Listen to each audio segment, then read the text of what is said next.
ये जितने अंकल सुबह में प्रोग्राम देखते हुए महल्ले की फुफ्फी बन के ये कहते रहते हैं कि साहब सोल्यूशन सोल्यूशन सोल्यूशन और प्रॉब्लम बताई प्रॉब्लम, इतने अरसे जो मईशत के ऊपर प्रोग्राम करता रहा हूँ तो भाई तमाशा नहीं लगाया, यहाँ पे आपको सोल्यूशन ही बताया। आप सुनना चाह ही नहीं रहे, समझना चाह ही नहीं रहे, आप तमाशबीनों की तरह टीवी देखते हैं और कहते हैं कि साहब सोल्यूशन आपको बताया। देखो मैं एक तालिब इल्म हूँ लेकिन एक प्रैक्टिशनर हूँ। एकेडेमिया के अंदर मुझे मौका मिलता है असातिज़ा के साथ मिलकर बैठकर उनसे कुछ सीखने का, उसके नतीजे में प्रैक्टिकल बात बताता हूँ, लेबॉर्ट्री वाली नहीं। मैंने आप लोगों को बताया डॉलराइज पाकिस्तान इकोनॉमी, मैं चाहता हूँ इस्लामाबाद के अंदर अगर सेक्रेटरी फाइनेंस देख रहे हो, सेक्रेटरी कॉमर्स देख रहे हो, प्राइम मिनिस्टर के प्रिंसिपल इंफॉर्मेशन ऑफिसर देख रहे हो, वो इसको रिकॉर्ड का हिस्सा बनाए, स्टेट बैंक वाले भी अगर सुन रहे हो तो। मैंने हमेशा कहा dollarise Pakistan economy is not sustainable. हमारे पास कोई सरप्लस नहीं है, हम सरवाइव नहीं कर सकते, फॉरेन इन्वेस्टमेंट नहीं आएगी। लोगों ने बात को हवा में उड़ा दिया। मैं अकेला वो एंकर था जिसको तो थोड़ा बहुत पता तो है, हमारे एंकरों को ज़्यादातर पता ही नहीं है, सब ऐसी पेपर की उड़ाते रहते हैं इकोनॉमी के ऊपर। मईशत का मीम नहीं पता लेकिन अपनी तरफ से ज़रूर कुछ ना कुछ बोलना ज़रूर है मईशत के ऊपर। बात यह है कि मैंने कहा FE25 के बैंक अकाउंट हैं, आप कह रहे हो कि अगर आप टैक्स पेयर हो तो ही आप डिपॉजिट कर सकते हो, अगर आप नहीं हो तो आप नहीं डिपॉजिट कर सकते। उसका नतीजा क्या हुआ, लोगों ने डॉलर निकाल लिए, आप अपनी तरफ से बड़े खुश हो गए, FATF से क्लियर हो गए, लेकिन टके का फ़ायदा नहीं हुआ आपके मुल्क को। आप FE25 के ऊपर फुल गारंटी देते, लोग सारा पैसा मार्केट से डॉलर खरीदते और सारा का सारा अपने बैंक अकाउंट में रखते, आप गारंटी करते कि आप कभी फ्रीज नहीं करेंगे अकाउंट। आज पाकिस्तान का फॉरेन एक्सचेंज रिजर्व मैं आपको बता रहा हूं, जिस तरह से डिप्लीट हुआ है ना, ऐसा कभी डिप्लीट ना होता, लेकिन किसी ने मेरी बात नहीं सुनी। मैंने कहा रुपए की अहमियत टके की नहीं रहेगी, और देखें आज मैं सुरखरू हूं, टके की कदर रुपए से ज्यादा है। यह बांग्लादेश की करेंसी है टका, अब आप टके के भी नहीं हो, ठीक है, वो उर्दू की कहावत बदल दो कि टके की भी कदर नहीं है, अब टके के भी नहीं हो आप, मतलब करेंसी के हिसाब से, ठीक है। खुलांच हुआ पड़ा आपका मुल्क दिवालिया होने के नहज पर। मैं हमेशा कहता रहा कि डॉलराइज करो, कह रहे अगर डॉलराइज कर दिया तो 170 रुपए का डॉलर हो जाएगा, अभी 280 का हो गया, अब नाच लो गा लो, दर्दे डिस्को। मैंने कहा कि डॉलर लोगों को खरीदने दो, डॉलराइज करो पाकिस्तान की इकोनॉमी। नहीं, अगर अली भाई आपकी बात मान ली गई तो डॉलर 170 का हो जाएगा। जज्बाती हो रहे हैं अपनी तरफ से, श्री देवी की तरह रिएक्शन दे रहे हैं। मैंने बोला भाई अगर आप ये काम कर दोगे तो आपको फायदा होगा, आज आपको फायदा होता। अब ना सिर्फ के दुनिया भर के आगे हाथ फैलाना पड़ रहा है, वो IMF वाले मान ही नहीं रहे, वो ऐसे टशन आपको दिखा रहे हैं ना, बिल्कुल वो ऐसे टशन दिखा रहे हैं, आपको समझ में नहीं आ रहा कि आप करो क्या। आप कह रहे हो नई शर्तें, नई शर्त उनकी कोई नहीं थी, ये पहले ही उन्होंने बता दिया था कि आपका सिलसिला चलेगा ही नहीं, आपकी इकोनॉमी तो सस्टेनेबल ही नहीं है। बड़े ड्रामे कर रहे थे, गुलामी नामंजूर, एब्सोल्युटली नॉट। उन्होंने हाथ मरोड़ के तोड़ दिया, अब आगे पता नहीं क्या करेंगे उसके साथ। सॉरी, ये अब आगे नहीं बता सकता क्या करेंगे, समझ तो आप गए होंगे कि आपके साथ हो क्या रहा है। अब रोज IMF बदल जाता है, वो कहते हैं हम नहीं बात कर रहे आपसे। अब उन्होंने आपको कह दिया वहां रुजू करो, और जिनसे रुजू करना है उन्होंने आपको बोल दिया इलेक्शन करवाओ। ये मैंने आपको नई बात बता दी, कोई मार्केट के अंदर ये बात नहीं कर रहा, सब होंठ सीकर बैठे हुए हैं, क्योंकि कोई नर का बच्चा ये कहने के लिए तैयार नहीं है। उन्होंने कहा रुख दिखाया, बोला वेस्ट के पास जाओ, वेस्ट ने आपको ट्विटर के जरिए सिग्नल कर दिया इलेक्शन करवाओ। इलेक्शन नहीं करवाओगे तो वो फिर नोटू नहीं देंगे। अब कर लो जो करना है। मेरे साथ बहुत ही आम मेहमान शामिल है गुफ्तगू, जनाब डॉक्टर शुजात मुबारक साहब, मुल्क के मारूफ मईशतदान। वेलकम करता हूँ आपको शो में। थैंक यू अली भाई। डॉक्टर मुबारक साहब, आज जिस मौजू के ऊपर हम बात कर रहे हैं वो ये है कि IMF कह रहा है कि मैं नहीं मानूंगा, और बात यह है कि पाकिस्तान कह रहा है कि मान जा मेरी जान मान जा। लेकिन अब प्रॉब्लम ये हो रही है कि जनाबे वाला, आज मैं आपसे जिस मौजू पर बहस करने वाला हूँ, ये मैंने पूरा हफ्ता इसी पे प्रोग्राम किया है, वो ये है कि जनाबे वाला पाकिस्तान की इकोनॉमी सस्टेनेबल नहीं है, पाकिस्तान के मॉडल के अंदर कुछ सस्टेनेबल नहीं है। सबसे पहली आर्गूमेंट आपके सामने रखूंगा, जो कि बजिद हो के आप मेरी बात नहीं मानेंगे, लेकिन साइंस की किताब ये मजबूर कर देगी कि आपको मानना पड़ेगा। इकोनॉमिक्स के अंदर first factor of production land है। पाकिस्तान रकबे के हिसाब से 33वें नंबर पर, आबादी के हिसाब से 5वें नंबर के ऊपर आता है। आपको पता होगा 6ठे से अब 5वें पे आ गए हम लोग, और कुछ नहीं तो घर में क्रिकेट टीमें जरूर पैदा कर रहे हैं, तपा के। तो पोलियो वैक्सीन का कोई असर नहीं हो रहा भाई, ये मैं बता दूं। तो डॉक्टर शुजात मुबारक साहब, आपको मैं ये जानना चाहूंगा आपसे कि रकबे के हिसाब से आप 33वें नंबर पर हो, आबादी के हिसाब से 5वें नंबर पर हो। अब प्लीज साइंस की किताब ना पढ़वाना, क्योंकि मैं आप जाके रद्दी में भेज दूंगा अगर आज आपने ये नफी कर दी कि नहीं वसाइल हैं। सॉरी, नहीं है। Thank you very much Ali भाई, आपने बड़ी जोशो खरोशी के साथ पाकिस्तान की इकोनॉमी का केस प्लीड किया, लेकिन उसकी जो डायरेक्शन है वो बड़ी रियलिस्टिक भी है और बड़ी अफसोसनाक भी है। एक बात जिससे मुझे आपसे एग्री करना पड़ेगा वो ये है कि शायद आप पाकिस्तानी इकोनॉमी की सस्टेनेबिलिटी की बात करते हैं, मैं थोड़ा सा उसको माइक्रो कर लेता हूँ, थोड़ा फोकस कर लेता हूँ। पाकिस्तान की जो डेट है वो सस्टेनेबल नहीं है। ये बात मैं भी कर चुका हूँ और आपके प्रोग्राम में और भी बहुत सारे माहिर मईशत कर चुके हैं। जो मेरी एक उस्ताद हैं प्रोफेसर साहिबा, वो भी आपके प्रोग्राम में बात कर चुकी हैं कि पाकिस्तान की डेट सस्टेनेबल नहीं है। इसका मतलब ये कि 2019 के बाद पाकिस्तान ने जो कर्ज़ा दिया था वो कर्ज़ा पाकिस्तान के पास समझ लें वसातत नहीं है, या पाकिस्तान के पास इतनी अहलियत नहीं होगी कि उस कर्ज़े को वापस कर सके। और ये स्टडी की थी IUBM के चंद प्रोफेसर थे उन्होंने एक्सप्लिसिटली इस चीज़ को डिमॉन्स्ट्रेट किया कि पाकिस्तान की जो डेट है वो सस्टेनेबल नहीं। लेकिन मैंने जो आपके सामने डेमोन्स्ट्रेट किया मैं साइंस की किताब कह रही है कि आप रकबे के लिहाज से 33वें नंबर पर, आबादी के हिसाब से 5वें नंबर पर है। वो साइंस यही है, देखिए एम्पिरिकल डेटा लेके प्रूव किया, ये साइंस यही है। अब दूसरी बात ये कि जो मैं आपको बता रहा हूँ और ये भी साइंस है कि पाकिस्तान की एक्सपोर्ट सस्टेनेबल नहीं है। अब आप पूछे क्यों नहीं है? क्यों नहीं है? वजह यह है कि आपकी जितने भी रॉ मटेरियल्स हैं, आपकी जितनी भी इनपुट्स हैं, वो सारे की सारी आप इंपोर्ट करते हैं। तो पाकिस्तान की इस वक्त एक्सपोर्ट जितनी भी है, सबको पता है कि ये इंपोर्ट ड्रिवन एक्सपोर्ट है पाकिस्तान की। आप इंपोर्ट करेंगे रॉ मटेरियल, आप कंपोनेंट्स इंपोर्ट करेंगे और कई दफ़ा आप लेबर इंपोर्ट करेंगे जो स्किल्ड ह्यूमन रिसोर्स है, फिर आप जाके चीजें प्रोड्यूस करते हैं, फिर आप उसको एक्सपोर्ट कर रहे होते हैं। अब मेरी बात सुनिए। हाँ, मैं सुन रहा हूँ। जब तक आप ये जो इनपुट आप इंपोर्ट कर रहे हैं, इस पूरे की पूरी वैल्यू चेन को इंडिजिनस नहीं करते, यानी कि आप पाकिस्तान के अंदर ये जो बैकवर्ड जितनी वैल्यू चेन है ये चीजें नहीं बनाते हैं, उस वक्त तक पाकिस्तान की एक्सपोर्ट सस्टेनेबल नहीं होंगी। और उस वक्त तक स्टडीज की किताब बदलवा दें, उसके अंदर जो निसाब में जो बकवास लिखी हुई है वो बदलवा दें। यकीन करें जैसे आप कह रहे हैं वैसे करूंगा, क्योंकि आपकी पाक स्टडीज की किताब में ये बकवास लिखी हुई है कि आप वसाइल से माला माल हैं, इसलिए हम परवाह नहीं करते। आप मुझे कह रहे हैं कि हम इंडिजिनसली प्रोड्यूस नहीं कर रहे। पाक स्टडीज की किताब बकवास पढ़ा रही है कि हमारे पास सब कुछ है, सारी दुनिया की सारी नेमतें नौजुबिल्ला हमारे पास हैं। आप मुझे बता दें, आप निसाब बदलवा दें, मैं आपकी बात मान जाऊंगा। देखें, ये एक अलग बहस है। वैसे पाकिस्तान स्टडी पे यकीन कौन करता है, कितना करता है, ये आप एक सर्वे करवा लीजिएगा तो आपको पता चल जाएगा। लेकिन मैं ये कह रहा हूँ कि जिस हकीकत को हम मानने को तैयार नहीं है, या अगर हमने सबको पता है, ये मैं तो एक छोटा सा अदना सा एक मईशत का स्टूडेंट हूँ ना, आपके जितने बड़े इकोनॉमिस्ट बैठे हुए हैं सबको ये पता है कि पाकिस्तान की जब तक आप पूरी वैल्यू चेन को इंडिजिनस नहीं करेंगे, जब तक आप अपने यहाँ वैल्यू एडिशन को नहीं बढ़ाएंगे, उस वक्त तक पाकिस्तान के अंदर किसी भी तरह से आप अपनी एक्सपोर्ट को चाहे बढ़ा लें, जो भी कर लें, आपका ये जो IMF के साथ जाने का खेल है ये जारी रहेगा, क्योंकि आप ये बैलेंस ऑफ पेमेंट बेहतर नहीं हो सकते। नंबर 1। सेकेंडली अली भाई देखें, इसमें कोई शक नहीं है कि Pakistan is a classical case जिसने अपॉर्चुनिटीज़ को थ्रेट में कन्वर्ट किया है। आपको ये मानना पड़ेगा कि पाकिस्तान के पास लेबर की, उसमें यूथ की सूरत में एक बहुत बड़ा ह्यूमन रिसोर्स था। डाइवर्सिटी की सूरत में पाकिस्तान के पास एक बहुत बड़ी एक ब्लेसिंग थी। हमने डाइवर्सिटी को फिरका वारियत और पता नहीं हलाकाई तासुब और नस्ली और जुबानी और पता नहीं क्या क्या किस तासुब में उसको कन्वर्ट कर दिया, तफरीक में। और साथ साथ जो आपका यूथ का बल्ज था, इसको प्रॉपरली ना ट्रेन करके आपने इसको पता नहीं दहशतगर्दी और क्राइम और किस तरफ इसको धकेल दिया।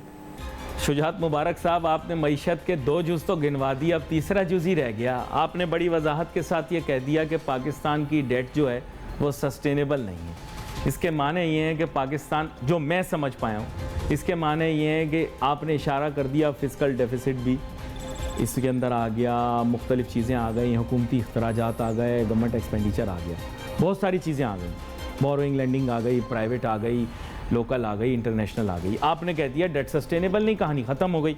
दूसरा आपने कहा एक्सपोर्ट सस्टेनेबल नहीं। इन अदर वर्ड्स आपने कह दिया कि ट्रेड डेफिसिट को हम मैनेज नहीं कर पाएंगे। इसी से अगर इशारा लूँ तो करंट अकाउंट डेफिसिट भी हम मैनेज नहीं कर पाएंगे। मुल्क के अंदर तिजारती खसारा बढ़ता चला जाएगा। अगर इसको देखूँ तो इसके माने ये हैं कि पाकिस्तान की फ़ॉरेन एक्सचेंज पोजीशन भी कभी स्टेबलाइज नहीं हो पाएगी बग़ैर बैरूनी मदद के। तो आपने कुछ ना कहते हुए सब कुछ कह दिया। अब बच क्या गया? पाकिस्तान की इकोनॉमी सस्टेनेबल नहीं है। तीसरा आपने कह दिया कि ह्यूमन रिसोर्स या पॉपुलेशन भी जो है वो सस्टेनेबल नहीं है। तो आप मुझे बताएं कि फिर आप क्या बच गया बाकी, और क्या समुद्र मतलब बहर अरब में जाके छलांग मार दूं बस? एक और चीज, एक तो वो जो डेट सस्टेनेबल नहीं है, वो मैंने वो एम्पिरिकल स्टडी है, मैं भी ये कह रहा हूं। वो सर ट्रेड के भी नंबर्स एम्पिरिकल स्टडी है, कोई मैंने आपने इजाद तो नहीं किया ट्रेड डेफिसिट। अब देखें, जो तीसरी चीज या चौथी चीज समझ लें, वो आपके पब्लिक एक्सपेंडिचर्स, जो आपके गवर्नमेंट के एक्सपेंडिचर्स हैं, ये भी सस्टेनेबल नहीं है। शहबाज शरीफ साहब ने कह दिया कि वो बहुत ऑस्टेरिटी मेजर्स ले रहे हैं और बहुत सारी चीज़ें जो है वो एक्सपेंडिचर कम कर रहे हैं, लेकिन वो एक दिखाने की सारी चीज़ें, जो रियल लेटर एंड स्पिरिट के अंदर जो गवर्नमेंट एक्सपेंडिचर उस वक्त कम होंगे जब आप इनकी एलोकेशंस कम करेंगे। आपने एलोकेशन सर आप 1000 अरब करवा ली तक सस्टेनेबल नहीं है। जब आप सही बोल रहा हूं, बिल्कुल ऐसे सैलरीज और पेंशन सस्टेनेबल नहीं है सस्टेनेबल।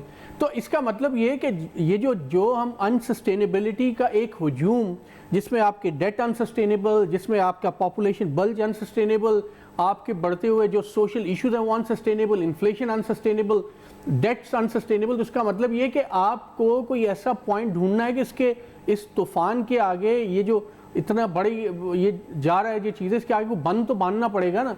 तो वो बंद इस तरह नहीं बनेगा, वो बंद इस तरह बनेगा कि आपको एक लॉन्ग टर्म कोई बैठ के कोई पॉलिसी डेवलप करनी पड़ेगी।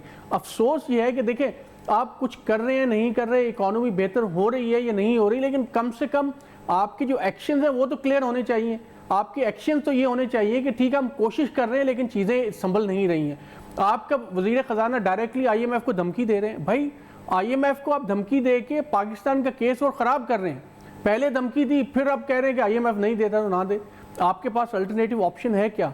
तो खुदा के लिए अपनी पर्सनल ईगोज़ को साइड पे रख के नेशनल लेवल पे सोचना होगा और नेशनल लेवल पे देखेंगे क्या चीज़ें जो है ना हमें सूट करती है, और फिर वो आप अपनी स्टेटमेंट दें। साहब आपको समझना पड़ेगा कि ये पॉलिटिकल सुसाइड है। अभी सारी शराइत को मानने के बाद इट इज़ बट क्लियर, दीवार के ऊपर इबारत लिखी हुई है कि आप समझ जाएं इस बात को कि government will become extremely and has become extremely unpopular due to measures to satisfy the IMF। एक स्टेटमेंट मुझे दे दें और ये आप ऑन रिकॉर्ड रख लें। आप बेशक उबैद भाई को भी कह दें, ये चला दीजिएगा कि पाकिस्तान को हर हाल में IMF के साथ जाना पड़ेगा, IMF की हर शर्त माननी पड़ेगी एक्सेप्ट फॉर सोवरेनिटी, अगर आप पाकिस्तान की मईशत को बचाना चाहते हैं तो। ये बेशक आप ये मेरी स्टेटमेंट लिख लें और रिकॉर्ड पे रख लें।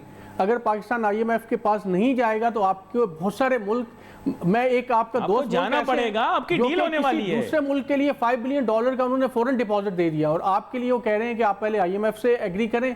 IMF आपको ये कह रहा है कि आप अपने दोस्त ममालिक की तरफ जाएं। वो तो मेरा ये कह रहे हैं कि आप IMF को धमकी मत दें।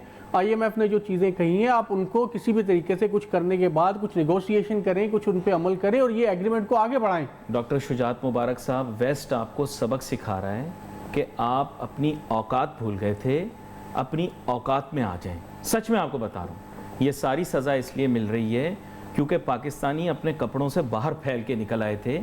इनको अपनी औकात भूल गई थी। हम मिनहसल कौम, गुलामी ना मंजूर, हम आज़ाद हैं, एब्सोल्युटली नॉट, इस तरह की बकवास करके हम लोग ऐसा तस्वुर करना शुरू हो गए थे कि हम कोई बड़े आज़ाद ख्याल और जैसे आप कह रहे हैं कि सेल्फ सफिशेंट और अपने कदमों पे खड़े हो गए। ये कसूर मौजूदा हुकूमत का इतना नहीं है जितना माजी की हुकूमत का है। और I am sympathiser of Imran Khan, ये जानते बूझते मैं आपको बता रहा हूं कि सबसे गलत काम जो इमरान खान ने किया वो ये किया, गुलामी ना मंजूर, एब्सोल्युटली नॉट, बयानियां हमारे खिलाफ, आज रजीम चेंज, ये नॉनसेंस बोलने के बाद हम गए फंस। मैं आपको एक्नॉलेज कर रहा हूं ये बात। ये जिसने भी घर पे कोई हो, उसने खान साहब को मिसगाइड किया हो या सियासत में ये डब्बू या गिल्ली जैसे लोगों ने किया हो। आप पता है ना डब्बू कौन है, मुझे बताने की जरूरत नहीं है, अब आपको ही पता है। और गिल्ली की तो आवाज ही गल हो गई है जब से गया है ना, छितर मारे गिल्ली को और ऐसी ऐसी जगहों में छितर मारे, बंदे का पुत्र बन गया। बहुत बोलता था ना ये। इन लोगों की वजह से मुल्क बदनाम हुआ है, इन लोगों की वजह से मुल्क खराब हुआ है। लेकिन अली भाई मैं वो भी कंडेम करूंगा, ये छितर, हम एक आज़ाद मुल्क के शहरी हैं, इस तरह उठा के छितर मारना ये भी कोई अच्छी बात हो रही। PhD प्रोफेसर है, मैंने किसी का नाम लिया है, ये गिल्ली जो है किसी जानवर का नाम भी तो हो सकता है, जो भी है। खैर उसको एक अलग बात है और उस बहस में जाना भी नहीं चाहिए, लेकिन ये मैं इसको कम से कम कंडेम करता हूँ। अच्छा अब बात ये सर, जेड़ा बंदा होते थे ना रवे ना उन्होंने पछते भी नहीं है। जब दोबारा वापस आएंगे तो देखा जाएगा। ये जमाने जमाने की बात होती है। बात सर सिर्फ ये, उसने मीडिया के साथ सर इन लोगों ने बहुत गलत काम किया। मैं आपको एक छोटी सी बात करूंगा, मेरे प्रोग्राम का मैंडेट नहीं, लेकिन जितनी बदतमीजी, जिस तरह अवाम के जहनों में जहर घोला है डब्बू ने और गिल्ली ने मीडिया के खिलाफ, मैं कहता हूं मीडिया वालों का जिस तरह इन्होंने माशी कत्ल किया है और जिस तरह के माशी कत्ल किया है इन लोगों ने, डब्बू और गिल्ली ने, और जिस तरह की बदतमीजी की है हमारे सहाफ़ियों के साथ, जिस तरह पर्सनल हुए हैं, जिस तरह पर्सनल क्रिटिसिज्म की है इन्होंने, मैं कहता हूं जो हरकतें इन्होंने की हैं ये निहायत अफसोसनाक और ये भी कंडेमेबल है। जिस तरह का वायलेंस इन्होंने इंसाइट किया है मीडिया के खिलाफ, ये भी बहुत गलत है। और मैं ये कह रहा हूं, मैं ओपनली कहता हूं कि मैं सिंपैथाइजर हूं, मैं बोल देता हूं, लेकिन गलत लोगों की बात कभी ना पहले सुननी चाहिए थी ना अभी। जिस मुल्क के, जिस कौम के लोगों को लगता है कि 10-10 रुपए इकट्ठे करके डैम बना लेंगे, आप मुझे बताएं कि उन लोगों के लिए सोल्यूशन मैं क्या दूं। जनाब डॉक्टर शुजात मुबारक साहब, माजरत के साथ आपके सोल्यूशन इतने बचकाना, इमेच्योर किस्म के हैं कि 10-10 रुपए चंदा करके तो मस्जिद के गुसल खाने की टूटी आजकल लगाना मुश्किल है। आपके मुल्क के लोग डैम बनाने चले थे, माजरत के साथ बुरा तो ना मानिएगा, लेकिन आप लोगों के सोल्यूशन इस तरह के बच्चों वाले, चौथी पाँचवीं जमात के अंदर जिस तरह बच्चे गले में सिक्के डाल के मुल्क की मईशत बचाना चाहते हैं, उस तरह के जो है ना मतलब माइंडसेट है। आप लोगों को सोल्यूशन बताना बहुत मुश्किल है, माजरत के साथ कौम पाकिस्तान को। आप अगर फिर भी कोई सोल्यूशन बताना चाह रहे हैं तो बता दीजिए। देखिए अली भाई, पहली बात तो ये कि हमें इस हेलुसिनेशन से या इस इल्यूजन से निकलना होगा कि पाकिस्तान के ख़िलाफ़ कोई बहुत बड़ी साजिश हो रही है और हमें धकेला जा रहा है किसी एक उस मखसूस कॉर्नर की तरफ। देखिए अगर साजिश हो भी रही है ना, तो उस साजिश के अंदर सबसे बड़ा एलिमेंट हम खुद बन रहे हैं। अब पाकिस्तान के किसी भी आप साजिश हमारे खिलाफ हो रही है, अगर हमारे खिलाफ अच्छा मैं हो भी रही है, शुजात साहब मैं पाकिस्तान के खुल के आपसे बात करूंगा। मैंने जितने साजिशी लोग पाकिस्तान में देखे ना, शायद दुनिया में कहीं नहीं देखे। मैं आप चाहे कहना ये चाह रहे हैं कोई हमारे खिलाफ साजिश कर रहा है। मैं तो ये कह रहा हूं कि हमें इस चीज को जहन से निकालना होगा कि हमारे खिलाफ कोई साजिश नहीं कर रहा भाई, हम खुद अपने खिलाफ साजिश कर रहे हैं। और जब तक हम अपने आप को सही नहीं करेंगे, हम यही समझते रहेंगे कि वो दूसरे हमारे खिलाफ साजिश कर रहे हैं। पाकिस्तानी खुद अपने खिलाफ साजिश कर रहे हैं।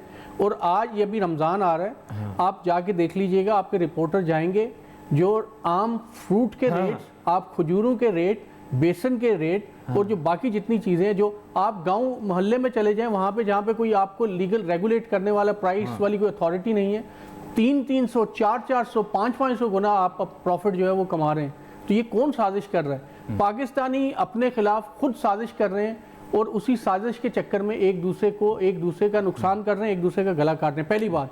सेकेंडली देखिए अली भाई, मैशियत, मैं बारहा कह चुका हूँ आपके प्रोग्राम में भी कि ये हथेली पे सरसों उगाने वाला काम नहीं है। आपको लॉन्ग टर्म के अंदर जब तक पॉलिसी नहीं बनेगी, जब तक आप उसको एग्जीक्यूशन नहीं करेंगे, आप सब्र करके नहीं बैठेंगे, उस वक्त तक आपकी मैशियत बेहतर नहीं होगी। और मुझे ऐसे नज़र नहीं आता कि अगले चंद सालों में पाकिस्तान की मैशियत बेहतर हो पाए, क्योंकि हमारे यहाँ जो भी पॉलिसी बनती है वो शॉर्ट टर्म होती है, 6 महीने के लिए, मैं और इलेक्ट्रल बेस होती है। I am looking for a solution, not I am not in a popularity contest. मैं सीधा आपको बता दूं, सोल्यूशन आपके प्रॉब्लम्स का ये कि आप वेस्ट के इंटरेस्ट को सर्व करें अपने मुल्क के अंदर। नंबर 1, इस रीजन के अंदर पीस की जिम्मेदारी आप अपने सर लें।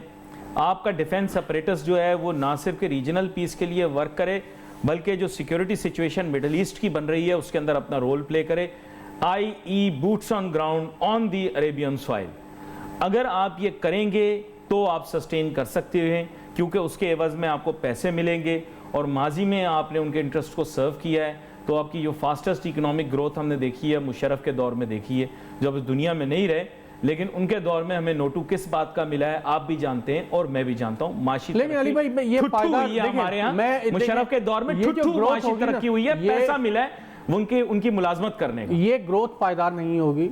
ये ग्रोथ पाकिस्तान को जियो स्ट्रेटेजी से निकल के जियो इकोनॉमिक्स की तरफ आना सर नहीं आ सकता, पाकिस्तान नहीं आ सकता। आखिर क्या वजह है कि आपके ईरान से भी ताल्लुक अच्छे नहीं हो रहे, आपके इंडिया से ईरान की पॉपुलेशन आपसे कम है, अच्छे नहीं हो रहे। मुझे ये समझ में नहीं आती कि जब एक मुल्क अपने सारे हमसायों के साथ अपने ताल्लुकात अच्छे नहीं कर पा रहा, तो वो कैसे अपने रीजनल इंटीग्रेशन की बात करेगा, वो इकोनॉमिक बेनिफिट्स किस तरह से लेगा? सर पाकिस्तान तो जब तक एक आप अपनी ऐसा जियो तंगला मुल्क बन चुका है जो इस चीज को, रियलिटी को मानने के लिए तैयार नहीं है कि उसके पास वसाइल नहीं है, आबादी बहुत ज्यादा है और उसको कुछ और करना पड़ेगा, उसकी जियो इकोनॉमिक सर्वाइवल पॉसिबल नहीं है। नहीं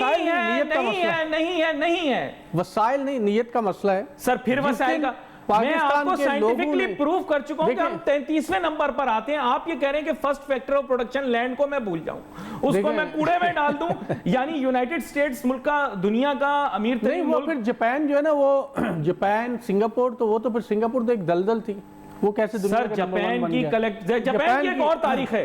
जापान की दूसरी जंग अजीम से पहले जापान कोरिया का भी हुक्मरान था, आपको पता होगा, और इसके अलावा मंचूरिया का भी हुक्मरान था। ये आपके लोगों के बिहेवियर पे, लोगों के एटीट्यूड के ऊपर है। जिस दिन पाकिस्तानियों ने अपने आप को सही करने की नीयत कर ली और अपने आप को सही कर लिया, पाकिस्तान दुनिया का बेहतरीन मुल्क बन जाएगा। वैसे मुझे इसकी उम्मीद नहीं है। उम्मीद भी नहीं है, फिर साथ में कह रहे हैं सस्टेनेबल भी नहीं है। सर ये क्या बात हुई सर? आप तो खुला तजाद है आपकी बातों में। बात यह है कि मैं आपको कॉन्क्रीट बात कर रहा हूं, serve the interest of the West and you will succeed. आपको गुलामी लगती है तो आपकी मर्जी है, लेकिन याद रखिएगा कि उस्मानी खानदान भी जो था पहले सल्जूकों के तहत चलता था, तो बाद में फिर उनकी हुक्मरानी शुरू हुई। थोड़ा अरसा गुलामी करनी पड़ती है हुक्मरानी करने के लिए। यह मत भूलिएगा कि सुल्तान बैबरस ने ही शिकस्त दी थी मंगोलों को, उसी ने ऐन जालूद पे शिकस्त दी थी। आप ममलूकों को गुलाम कहते हैं, और इन ममलूकों ने ही दिल्ली फतह किया था कुतुबुद्दीन ऐबक की शक्ल के अंदर। तो मुझे नहीं समझ में आ रहा, जाते जाते माजरत करता जाऊं, आई फुली कंडेम वायलेंस, और मेरे शायद गुफ्तगू के अंदर एक आध ऐसी बात निकल गई, मैं बिल्कुल उसको वापस लेता हूं, हज़फ कर दिया जाए। प्रोग्राम का वक्त ख़त्म हुआ और मैं माफ़ी मांगते हुए आपके साथ we wait for your message on Facebook. Ali Nasir हमारी टीम को इजाज़त दीजिए। अल्लाह हाफ़िज़।